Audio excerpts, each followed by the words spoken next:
Welcome to this new episode of Your Next Trade. Code today, gold Climax. So many things to discuss for this week after the sell-off that we had on Friday, 10 days ago. And we had the start of the earnings season with banks, and we're going to be looking at obviously the regional banks, a bit of trouble in the financing as well. But I want to be talking about gold, because gold has been making new highs after new highs. So on the trading community, this is obviously something that has been discussed in depth. And on Thursday, I put a small short that I cut actually very quickly, because I thought that we were getting closer to the climax. And on Monday, there was exactly the same question. So Greg, when is it going to stop? So what you need to see for this, for any asset really to turn, is literally huge volume. Day like you're going to have a big move up, and then it ends up the day flattish or something. So Friday actually turned a bit.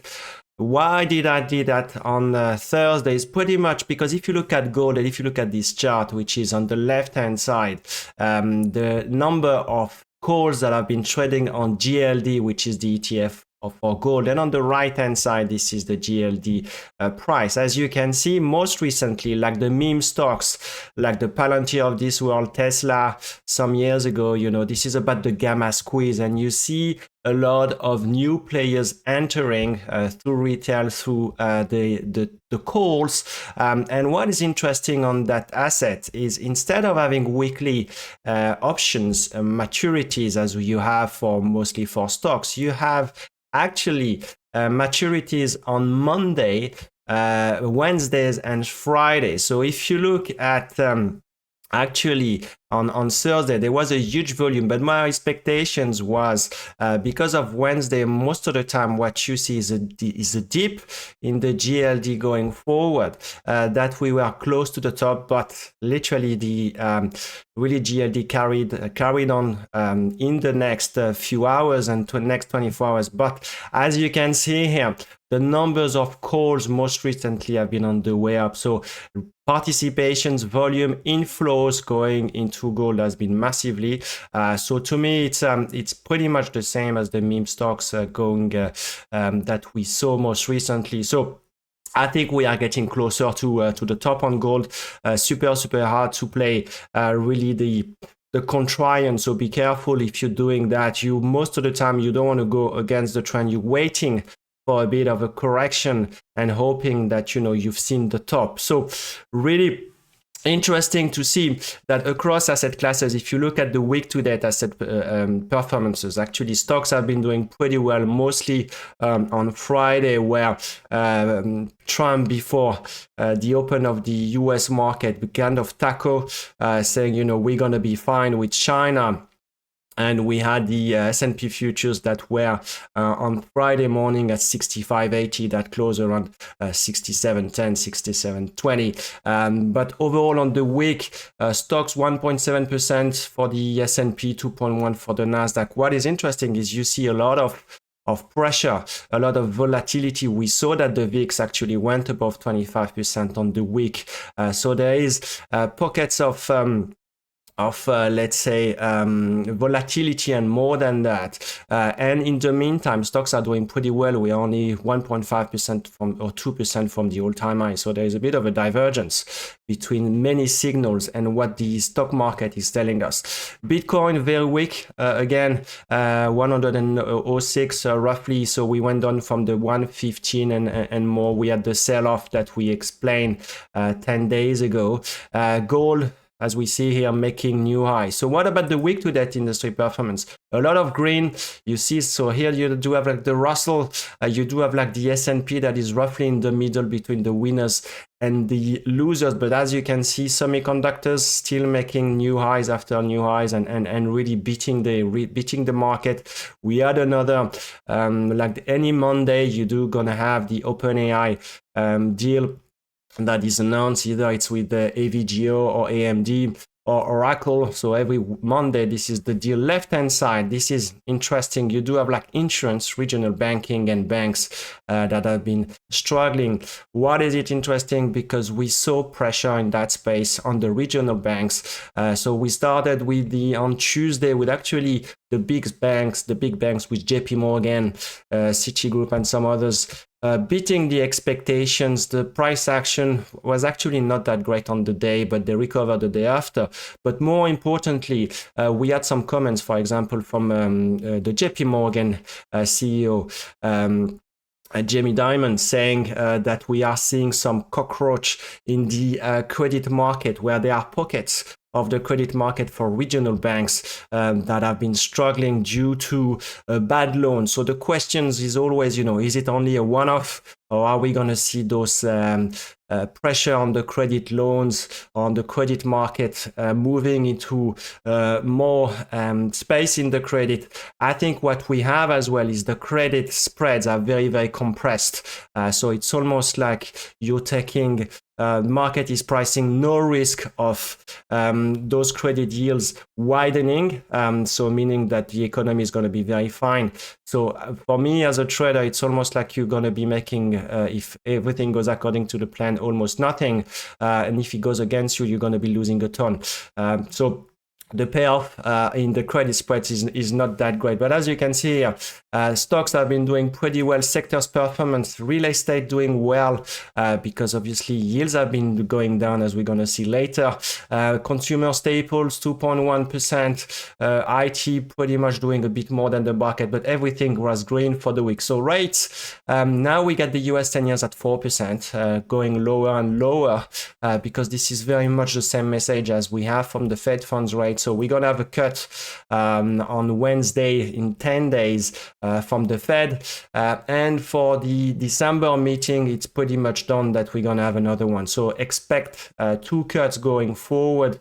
Not much of a change, but the interesting one was the VIX. So where market participants have been struggling is to hedge themselves because, as we discussed over and over, bonds have not been playing their roles. Why? Because when you have inflation, obviously yields are pretty high and should be staying pretty high. So normally, when there is a risk off as a market participant, you will be buying bonds, and that means yields going lower.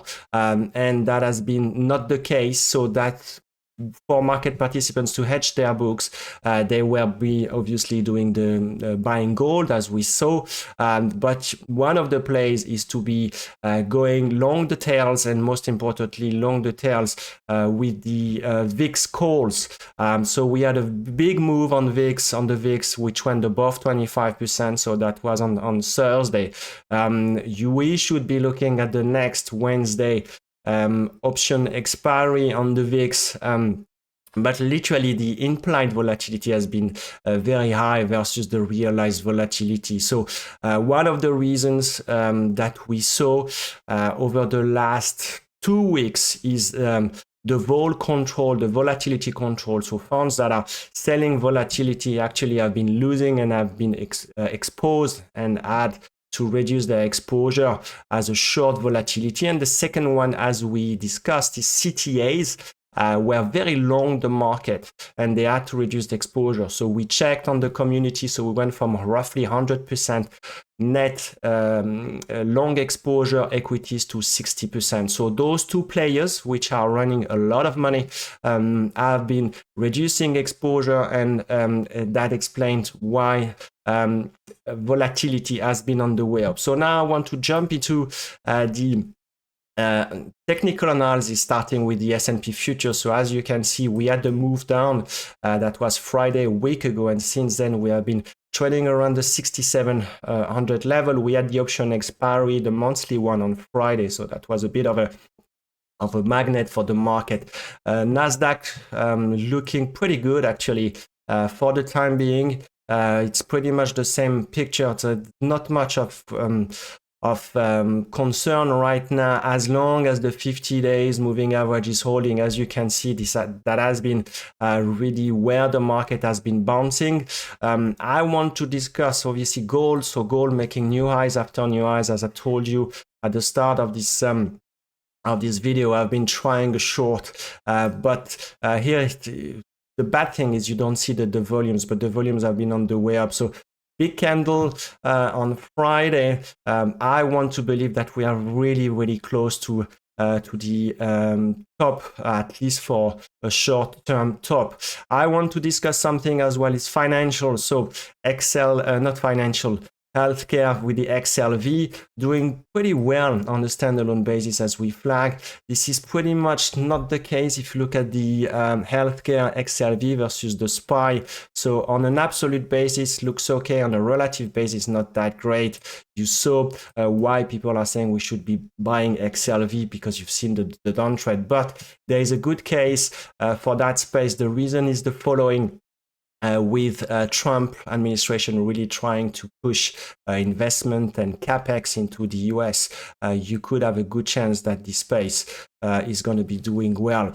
Another one, looking at banks, and we are talking regional banks. So this was mostly on Thursday. You see this move down on the regional banks. Why? Because names like Zion, there were 2 or 3 names that were under pressure with earnings that were probably mostly online, but the concern was more about the provisions that they were putting on some of the parts of their book where they were saying, we are losing 50 to 100 million, and that means there are fear that it will be spreading of in that space. And obviously we remember the regional banks from last year, or 2 years ago, should I say 2023, when really there was a huge sell-off in that space due to the financing of those banks. So again, this is a space to be monitoring. I want to be flagging now the XLF versus the SPY, so financials versus the SPY. And as you can see,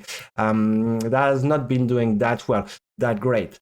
One of the reasons is obviously XLK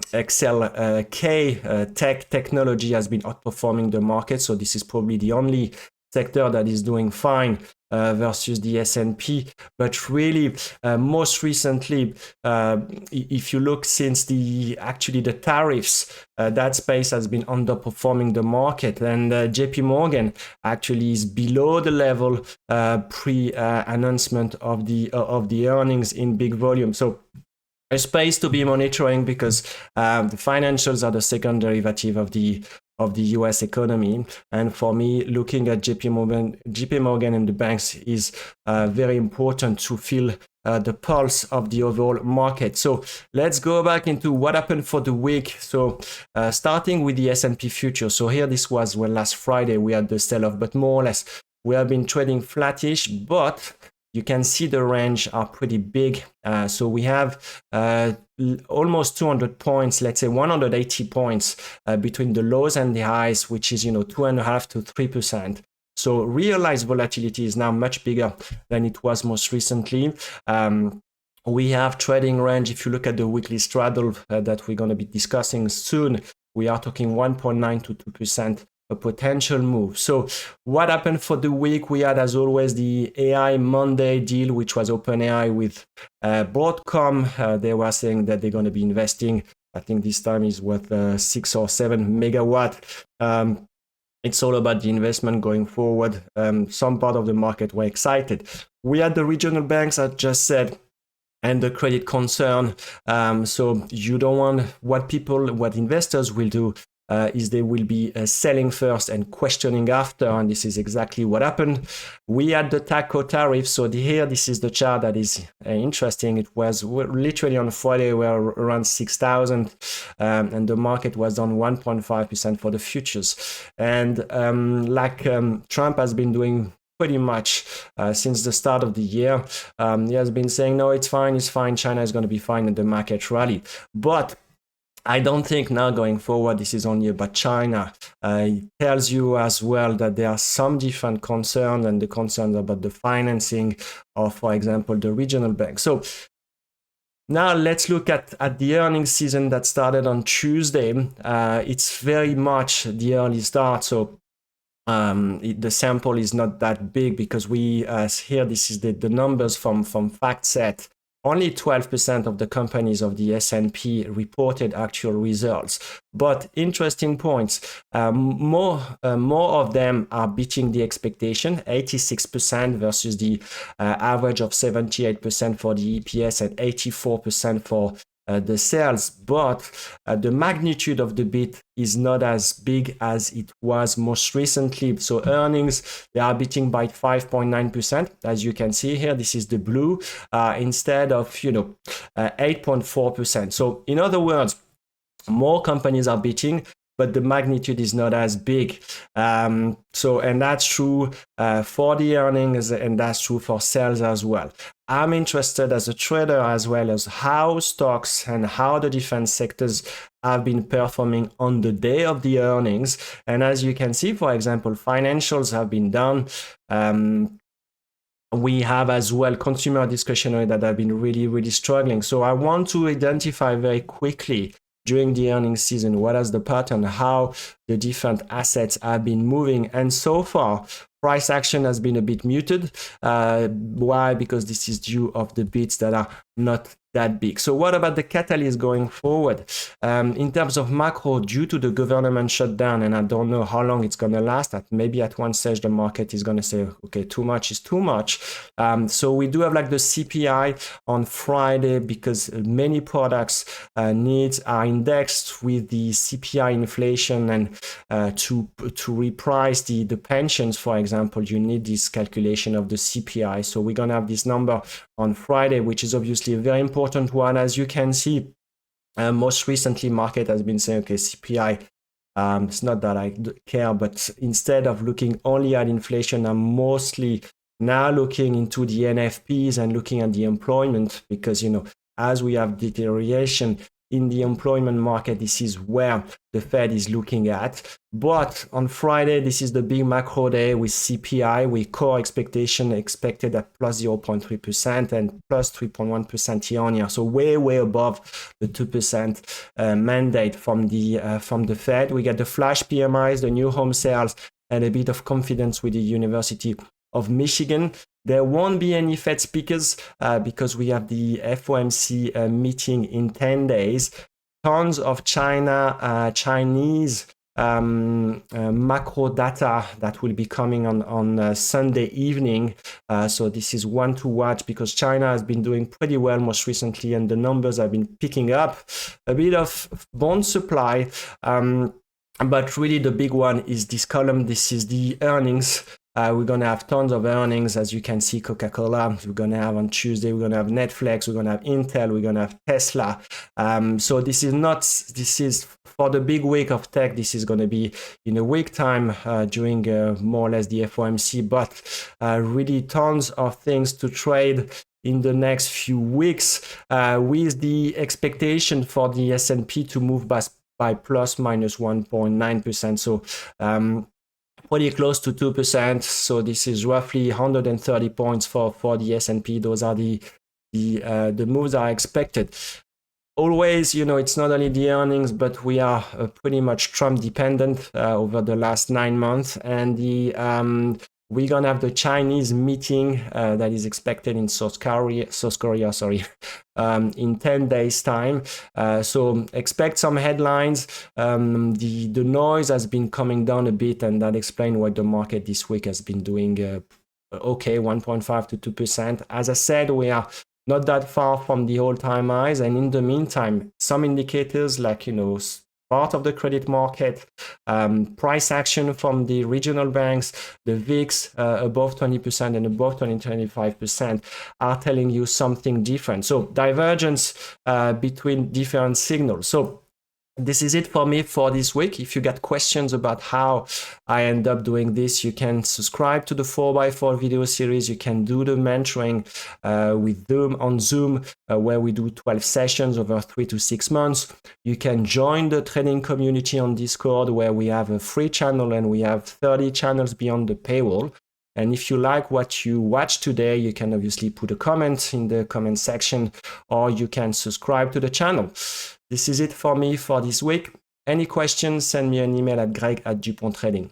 Have a good trading week. Bye-bye.